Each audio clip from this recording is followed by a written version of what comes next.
jamhira mon bandiraɓe sehlaɓe heɗotoɓe radio jowol sare hande ko ñalawma altini hawri ko nogas e jeetati lewru avril hitan ujunnaji 2025 gonɗen joni ko waktu jeetaɓo toon to Cincinnati Ohio, toon to Florida ko waktuji jeetati, toon to Montreal Canada gonɗen ko waktuji jeetati, to California gonɗen ko waktuji 5, to Denver Colorado gonɗen ko waktuji 6. habaruji moɗon e ɗemgal Pulaar. habaruji men noon hande ko America kaɗeten. habaruji guiɗoɗen ko toon to États-Unis hono kamɓe gouvernement Donald Trump ɓene continue ha hande nangue ɗe ɓe mbaɗata ko farte surtout ɓe mbiyata ko yimɓe ɓe ngala kayitaji. ɗum noon en wayno ɓe mbaɗi ɓe janini toon to Florida, ɓe janini toon to Colorado. ha hande kadi en wayno ko toon to Milwaukee, ɗum noon ko Wisconsin, hono kanko juge Dugan, juge goɗɗo ene wayno suɓama pour yo wawa ñawde affaire makko. tindon tan kanko nanguirno ko sibabude e wiide FBI o wawi wallude neɗɗo goto ponnoɗo nanguede dogde ɗum ɗo fof ko e wiide mabɓe ɗum ɗo ko violation. en toon to Canada cakkitortoɗen e tumnade hande résultat ji puɗɗiɗi yaltude hono kanko Mark Carney, kanko ɗaminama o parti makko ma heɓ majorité toon to Assemblée nationale. ɗum noon hawnaki kadi ko kanko jogori wontude premier ministre toon to Canada. ko ɗum woni titruji meɗen ɓurɗi mawnude e oɗo journal min mbaɗan toon patuɗo e habaruji Amérique. ma en gartu joni joni e dasuji.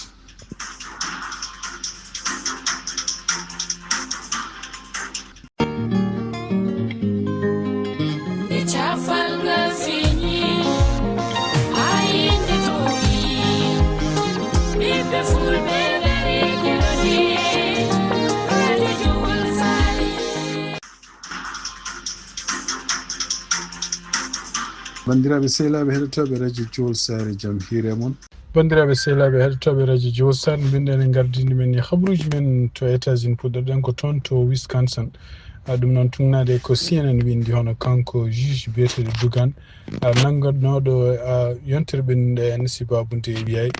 kanko hoore makko walli neɗɗo goto mo ɓe jinno nangude e dogde yaltude tribunal makko kanko oɗon juge. ɗum noon e tumnade kadi e haala ko kanko Patel ɗo ga ɗum noon ko gardiɗo FBI ko haali windino ɗum e page makko e X. o wi wonde ko juge o en Dugan kañum hoore mum e nder ñawore muɗum walla suudu mum ñawore toon to Milwaukee. kañum hoore mum noon wallino oɗo en tuumaɗo mo service immigration yinno nangude goɗɗo pour beele en dogana wasa nanguede kamɓe immigration ɓe nanguino oɗon nanguɗo e ko caggal muɗum ene wayno ko aljuma ɓennuɗo ɓe gartani hono kanko juge Dugan toon to suudu makko ñawore to. ɗum noon tumnade ko CNN windi ene wayno ko kamɓe oɗon région walla ngoɗon wuuro tuppiriɓe ko fate en cuuɗi ñawoji ɗi en ɗum noon ko district court ɓe mbi ɓe toɗɗima neɗɗo goɗɗo juge goɗɗo kañum ko juge réserve wonno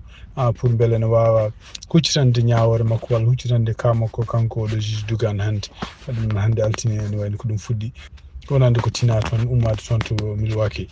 ko wawi wonde fof ene wayno ko kanko juge Dugan ko taka oɗo sa joni e tumnade ko kanko Kash Patel ko winduno. Kash Patel noon ko kañum woni mawɗo FBI ko winduno wi wonde ko juge o ene wayno ko kañum hawnaki ko kañum tewi walli oɗo en tuumaɗo ha dogi ummi to suudu makko ñaworde kanko juge Dugan. donc heddoto ko oɗo saaha joni haraleɓe ko mbi wonde ko alay saago ko kanko Dugan o wawata wiyede wonde ko coupable tan so tawi gonguira gonga ɓe tawi wonde komo joguino anniya walla ko kanko hoore makko teyi o yaltini oɗo en tuumaɗo o yaltinirɗum banggue goɗɗo pour beele ne wasa nanguede. donc wawi wonde fof ene wayno ko affaire makko hande fuɗɗama taw ko juge goɗɗo réserve ƴefta pour en toppito kama ko kanko juge Dugan.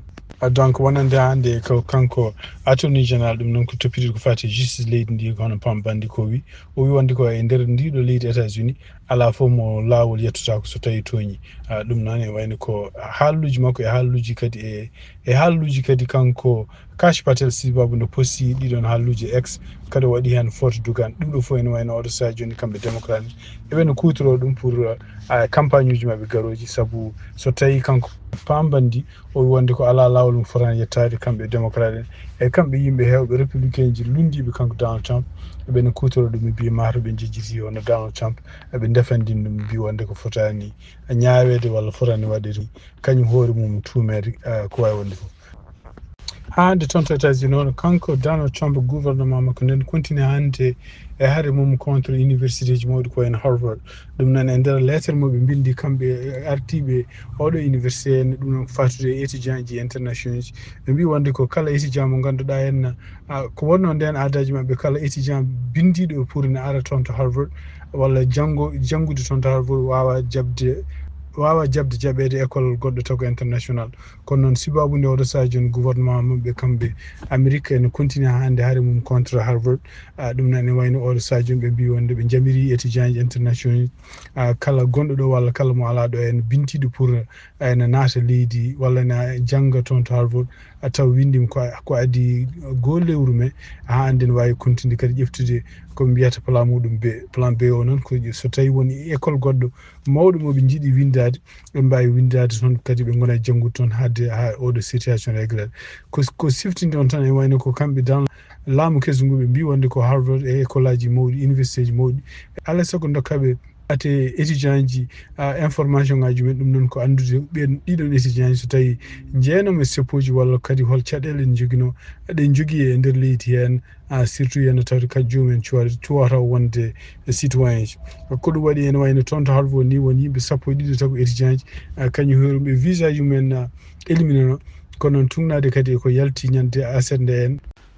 ene wayno ko kamɓe gouvernement Donald Trump kadi ene wayno ɓe gartiri ɗiɗon visa ji ɓe kayiti kadi eliminde ɗiɗon visa ji tugnade hande joguiɗo konngol to Harvard University ɓe mbi wonde ko hay goto anda ko kamɓe nguɗo laamu ko mbaɗata par ce que hande ɓe kalat ɗum ɗo janggo kadi ɓe pirte koɓe kalno ko ɓe mbaɗa goɗɗum kono noon ko wawi wonde foof kamɓe université o ene wayno koɓe saliɓe hande rokkude ɗiɗon habaruji ɗi ganduɗa hen laamu Donald Trump et surtout hen département to pirte ko fati homeland sécurité ko namdi pour andude ɗiɗo étudiant ji international ji gonɗi e ɗiɗo université ji est ce que ne jeeya e seppoji walla kañumen koye mumen hol miijoji ɗi jogui ko fati politique ko wawi wonde fof ene wayno date moɓe dokkano hen yoɓe gaddu ɗin information ngaji ko 13 lewru avril ɗum noon ene wayno ko heddi tan ko balɗe seeɗa ɓe kalani taw holkoɓe jogori jabade laamu Donald Trump kono noon ene wayno koɓe continue ɓe salade e kadi koɓe continue ɓe wiide wonde hay sindo laamu ngu ne continue hande ne bloque kalisaji panoɗi mabɓe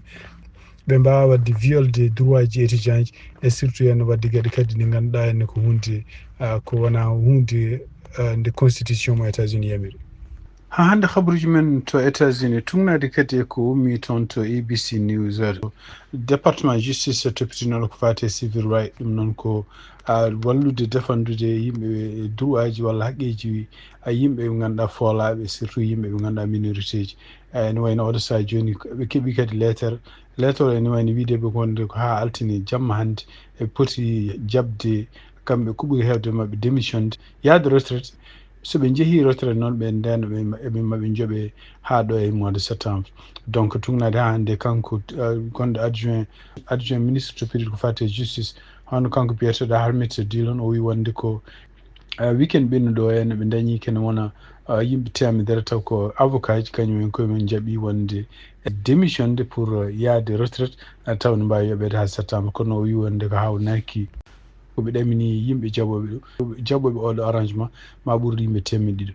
ɗiɗi ɗum ɗo fof noon ari ko caggal nde kanko gouvernement makko kanko Donald Trump nde holli anniye makko ene wayno ko e laamu mabɓe jiiɗi ko ittude kala ko mbiyete diversité équité et inclusion ɗum noon firti wonde ko ene wayno ko yimɓe ɗo e États-Unis ne woodi leƴƴi yimɓe ɗi ne keewi donc leñol fof ne jogui kadi façon mo ganduɗa droit muɗum ene jogui kadi ko wiyete posal gueɗe ɗe ganduɗa ko wiyete inclusion ɗum woni ko wayno handicapé ji walla joguiɓe won tagoji won mankude mumen ɗum ɗo fof ene wayno kadi kanko Donald Trump kadi ɓeydude hen kadi oɗo saha joni wiide wonde ko kala ko woni député gorkati e ƴewde kadi habde kala ko wiyete añje won diineji on surtout añje ko wayno juif en ɗum ɗo foof ko hunde nde ganduɗa kamɓe oɗo département mo mbiyata civil right ko ɗum haɓantuno ene wayno ko oɗo saha joni Donald Trump yiiɗi ko ittude ɗeɗon gueɗe foof ɗum noon sibabude ittude ɗeɗon gueɗe firti ko oɗo département kañum hoɗum koko jogori momtede ko ɗum waɗi donc kamɓe laamu ngu e gardugol kanko pambandi ɓe mbi wonde ko kala yimɓe liggotonoɓe oɗo département ene dokka hen ha altine hande jamma jaaɓa wonde yaade en retraite caggal muɗum so jaaɓi ɗum ɗon pour ne jooɓe ɗo lebbi keddiɗo e septembre enen jooɓe ɗum ɗon ko wawi wonde fof ene wayno ko andaka taw ko jogori wadde kono noon ko ɗum ɗo ko gueɗe kadi jiyaɗe laamu Donald Trump ene waɗa ɗum e département ji fuɗɗi fof donc ko ɓuuri hewde ene wayno ko hiisa baɗaɗo oɗo saha joni kene wona 70% e yimɓe liggotonoɓe oɗo département civil ray kañumen fof ene wayno koko jogori démissionde. ɗum nani ha hannde ko galle Diani en ko biyeteɗo AMP reporti ɗum noon ko galle o kadi woni ko jimani CNN ɓe mbi wonde ko ene wayno ko yontere ɓe nde hono kamɓe yimɓe immigration service ɗum noon e wayno ɓe mbawi jokkodirde kadi e yimɓe dadiɓe toon to Florida ɗum noon e nder balɗe nayyi ɓe nangui ken wona 100 neɗɗo ɗum noon koye nder Florida ɗum noon e nder kanko gouverneur DeSantis ko haali o wi ɗum ɗo kadi ko jokkodiral kamɓe Florida ɓe goni yimɓe dokki yeeru ɗum état ji fof kadi no goni rentude e mabɓe ɗum ɗo fof ari noon ko caggal nde kamɓe toon to Florida ɓe mbawi wadde langgal e kala agence uji gonɗi toon ɗum noon ko pelle dadiɓe on tan guila e highway patrol ha département Florida police muɗum ha e national garde toon ha e département toppiriɗo ko fate ndema renoɓe kadi ko fate aw e renoɓe kadi ko fate e ladde eaux et forêt ɓeɗo fof ɗum ɗo ɗiɗo fof ko agence uji ɗi ganduɗa hen mbiya wonde ko alay saago nanodiral ngal ɓe mbiyata ɗum ko 287 programme e nder ngal ɗo nanodiral kadi kamɓe daddiɓe kamɓe hohoɓe toon to Florida ɓe mbi wonde ko kala mo agence mo walla kala neɗɗo mo ganduɗa dadiɗo gonɗo toon walla organisation gonɗo toon mo jaɓani signide ɗum ene wayno ko hawnaki kañum hoore mum ma yaltine ma ɓoore e service muɗum ko wawi wonde fof ko fama toon to Florida kene wona temedde ɗiɗi taw ko fedde ɗum noon ko yimɓe dadiɓe wonɓe toon ɗum noon ko guila e région ngaji ha e guure mawɗe ko mbiyata municipal ɗeɗo fof mbawi signodirde e kañum en liggodira e immigration pour wawde wadde golle mumen ɗum waɗi donc e kanko DeSantis ko haali ko yeeru mo ganduɗa e kamɓe Florida eɓe jiiɗi wadde ɗum pour liggodirde e gouvernement Donald Trump pour wawde probléme immigration gonɗo ɗo e États-Unis ha hande habaruji men to États-Unis toon to Colorado kadi ɗum noon ko Colorado Spring ene wayno ko kamɓe immigration kadi ñande dimanche subaka law ɗum noon ko ɓe mbawini yande toon kadi e night club goto ɗum noon yiide mabɓe oɗon night club ko waɗete noon toon ko gueɗe ɗe ganduɗa lundiɗe lawol e tumnade hande koɓe mbi wonde ko ene wayno ko drogue ne waɗete noon e yeyete noon toon sukaɓe rewɓe worɓe kadi jeeyata noon toon e kadi ene wayno gueɗe goɗɗe baɗete ɗon ko fitinaji kadi ɗum kadi ko crime aji ɗi ganduɗa henne kanko biyeteɗo Jonathan Pulaar agent spécial gardiɗo oɗo opération haali o wi kadi e nder koɓe tawi toon kadi ɓe mbawi kadi heftude toon pirlaji kewɗi taw ko pirlaji jeeyetenoɗi toon taw ɗum fof ko hunde nde ganduɗa yamiraka e mbi kadi en mbawi kadi tawde toon kadi militaire uji taw ko yimɓe dadiɓe militaire uji e taw ko liggotonoɓe toon ene mbaɗa ɗeɗo gueɗe ɗe ganduɗa en ndewani lawol nde ɓe nangui ɗiɗon militaire uji kadi ɓe mbawi nawtu ɗumen toon to armée ko wawi wonde fof ene wayno ko ɗiɗo opération ngaji fof ko gueɗe ganduɗa ene kanko gouvernement makko kanko Donald Trump omo continue mo ɓeydi hande wadde pour hadde balɗe makko temedere gadane yettade ɗum ɗo fof kadi e wiide mabɓe kadi ko sibabude gueɗe ɗe o haalno e campagne makko ɗum o continue mo waɗa hande kanko Donald Trump ɗum noon yande e ɗiɗo nokkuji e nanggude ɓeɗo yimɓe kadi e wiide mabɓe ko yimɓe ɓe ganduɗa henna e wiide mabɓe kadi ɓeɗo yimɓe ɓe nangi toon ɓe foof ko yimɓe ɓe ganduɗa henna oɗon night club fof ko yimɓe ɓe ganduɗa ko ɗo e goni e leydi taw ngala kayitaji kadi ne mbaɗa gueɗe ɗe ganduɗa hen lundiɗe lawol ha hande toon to États-Unis tun hono kanko Elon Musk ene wayno ko ñande 22 avril kanko hoore makko haali wi wonde ko kanko mo woɗɗito gouvernement Donald Trump ɗum noon mo ustu ligguey mo waɗantuno pour Donald Trump ko fate en ƴewtade e wiide mabɓe ƴewtade bonandeji walla ƴewtade fraude aji baɗetenoɗe e gouvernement fédéral ɗari noon ko caggal nde kanko Elon Musk kadi nde teskiti wonde ko compagnie ji makko surtout compagnie Tesla fuɗɗima yande e compagnie ji kadi goɗɗi ɗi ganduɗa henne jokkodirɗe Tesla puɗɗima yande no fewi sibabude ko ɓuuri hewde ko yimɓeɓe ko puɗɗi hollude météo mumen faade makko kanko Elon Musk nadde politique e surtout henne gueɗe ɗe mbaɗata oɗo saha joni wallude Donald Trump e segde yimɓe walla bonnude won aadaji wonɗe ɗi ganduɗa henne kamɓe américain ji eɓe ɗaminno e gouvernement fédéral ko wawi wonde fof ene wayno ko kanko Elon Musk e wiide makko hawnaki no foti no foti o liggoto e doje ko ustoto en hawnaki no wayni ko laabi ɗiɗi par yontere walla laawol goto par yontere ma wawa yillade doge o won continue wadde liggey makko kono noon ko ɓuuri hewde ta makko o wiyonde ko ma continue ruttade compagnie makko ƴeewde kadi honno dandir ɗum en wayno ko teskitama kanko Elon Musk o compagnie ji makko surtout yenne yimɓe yeeyoɓe autoji makko ko ɗi dumunnaji ɓennuɗi won yanɓe autoji ɗi duppu ɗum won yanɓe kadi ne mbaykoti kadi mbaɗi seppoji waɗi sababu ni hay yimɓe hewɓe joguinoɓe Tesla walla yimɓe ɓe ganduɗa en liggotonoɓe Tesla goppi liggueji men donc ene wayno ko mbiye nder lebbi tati gadani hitande ujunnaji ɗiɗi e nogas joyyi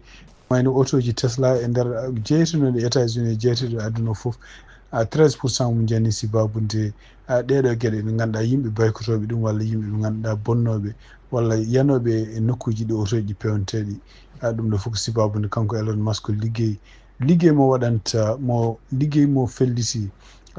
waɗande Donald Trump o ene wayno ko yimɓe heɓe beltaki hen tugnaɗe hande chiffre uji dokkaɗi ɓe mbi wonde ko ene wayno ko compagnie Tesla kena abbo e milliard uji nogas dollar ɗum ko lebbi tati gadani hitande ujunnaji ɗiɗi ene wayno bénéfice mabɓe ustima pratiquement kene wona 10 million ngaji sappo dollar ɗum koye lebbi tati hitande ujunnaji ɗiɗi nogas e joyyi donc siftinde tan kanko Elon Musk ko ɓurɗo biyeteɗo hande kañum ɓuuri jogade kalis aduna fof ene wayno ko kanko addi compagnie département biyeteɗo Doge ɗum noon ko Doge ko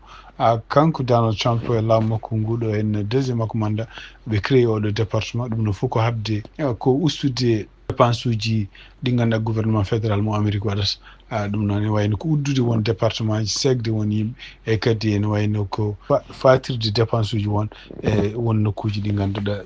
ɓuuri sohlude ɗum habaruji men Amérique cakkitortoɗen ko toon to Canada tugnade hande ko radio France international report woteji noon mbanno ko hande nogas jeetati lewru avril hitande ujunnaji ɗiɗi nogas joyyi ɗum noon ko suɓade no wini hol gonowo premier ministre caggal nde parti muɗum gagni majorité toon to assemblée nationale donc e tugnade résultat ji jaltuɗi oɗo saha joni ɓe wi wonde ko kanko Mark Carney ɗum noon ko gardiɗo parti libéral kañum hoore mum lomtiɗo gonnoɗo premier ministre mo Canada Justin Trudeau kañum hoore mum kadi aduna oɗo parti ene wayno ko kanko gagni ɗiɗo résultat ji tugnade hande e résultat ji keesi jaltuɗi toon donc tugnade hande galleji médiaji gonɗi toon ko ɓuuri hewde hen mbi wonde ko kanko Mark Carney gagni ɗiɗo en élection ngaji eyyi ɗum ɗo fof nanen rokkamo wonde ko kanko hoore makko kanko ɓuuri wonde dartinoɗo e surtout e menace uji kanko Donald Trump waɗata ko fati e leydi mabɓe Canada e surtout ene guerre mo ganduɗa kanko Donald Trump o fawi mabɓe surtout ɓeydude coggu frais de douane gummotoɗo toon to Canada walla gueɗe gummotoɗo to Amérique jaahoɗo toon to Canada don toon to Ottawa tugnade kadi hande ko radio France international habri e nokkuɓe ɓe ndentuno kamɓe jeeyaɓe oɗo parti libéral ene wayno ko caggal nde résultat ji ɗi jaltiɓe ene wayno ko goto gonnoɗo ministre toppitiɗo ko fate e justice kanko biyeteɗo David Lamanti o wi wonde ko oɗo saha joni on wonde weltare ɓurtude e kadi ene wayno ko kono noon ha hande ene wayno ko lawto kono eɓe jogui ha hande hoolare wonde ko kamɓe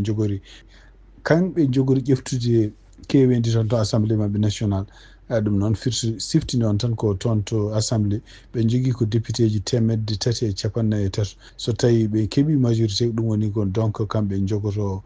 kamɓe ƴeftata gardotoɗo laamu toon to Canada kanko Mark Carney noon o yarata ko duuɓi 60 e kadi ene wayno ko kanko hoore makko ko kesso e politique ko neɗɗo gonɗo karallo no fewi ko fate e économie donc ardima bankuji kewɗi mawɗi gonɗi toon to Canada e kadi ene wayno ko e nder campagne makko kadi ko ɓuuri hewde e Canada naaɓe hettere mumen nde jogui huccitande Donald Trump de kanko Mark Carney kadi yaltude makko pour wiide wonde ko kanko Mark Carney Canada ala to jogori yaade ɗum no foof ko jabade kanko Donald Trump e wiide makko wonde ko Canada ne foti yantude e États-Unis ko wawi wonde fof ene wayno ko résultat ji jaltuɗi puɗɗiɗi yaltude en oɗo saha joni holli wonde ko kanko Mark Carney kanko jogori hebde majorité toon to assemblée nationale ɗum noon ko parti libéral so hawnaki ɗo e janggo ma résultat ji définitif hol gagniɗo goto e ɗiɗo parti ji surtout kamɓe parti libéral e parti conservateur hole maɓe gañiɗo assemblée national nden noon andi se hol gono premier ministre mo canada siftin ɗon tan ko kanko Justin Trudeau ene wayno ko démissionné e lebbi ɓennuɗo ɗi ɗum waɗi pour kamɓe parti libéral ɓe toɗɗi hono kanko Mark Carney yo ardo parti libéral e kadi ene wayno ko oɗo saha joni so tawi parti libéral heeɓi majorité ko kanko jogori wontude premier ministre toon to canada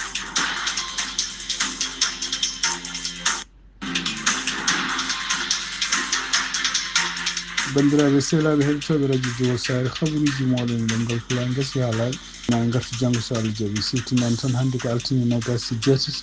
lewru avril hitan ujunnaji ɗiɗi nogas joyi yen mbaalo jam